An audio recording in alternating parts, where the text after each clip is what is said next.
बक्से से बाहर का सोचना।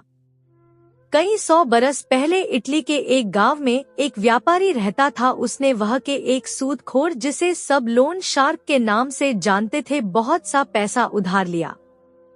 वह लोन शार्क एक बुढ़ा, दिखने में भद्दा सा था, जिसकी उस व्यापारी की बेटी पर नजर थी। वह उससे शादी करना चाहता था, इसीलिए उसने व्यापारी के सामने एक प्रस्ताव रखने की सोची, जिससे उसका सारा कर्ज खत्म हो जाएगा।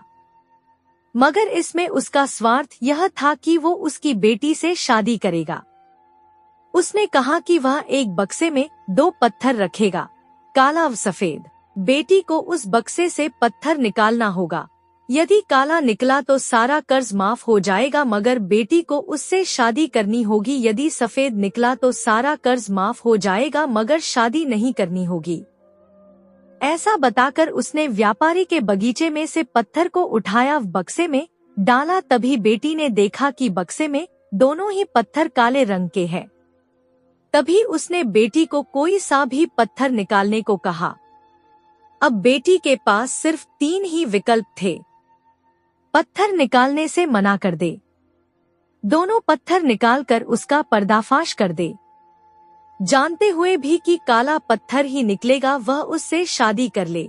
तब बेटी ने बड़े ही नाटकीय ढंग से बक्से में से बिना देखते हुए एक पत्थर निकाला, उसे जमीन पर रखे बाकी पत्थरों में मिला दिया। लोन शार्क को देखते हुए कहा कि वह बुरा मत मानिएगा, जरा आप बक्से में से देख के बताएंगे कि कौन सा पत्थर उसमें बचा है, ताकि हमें पता चल सके कि मैंने कौन सा पत्थर उठाया था। वह बुरी हालत में था, वह खुद को कैसे सबके सामने करता। उसको बताना ही पड़ा कि बक्से में से काला बचा है, आपने सफेद उठाया था, जिससे उसके पिता के सारे कर्जे माफ हो गए। शिक्षा।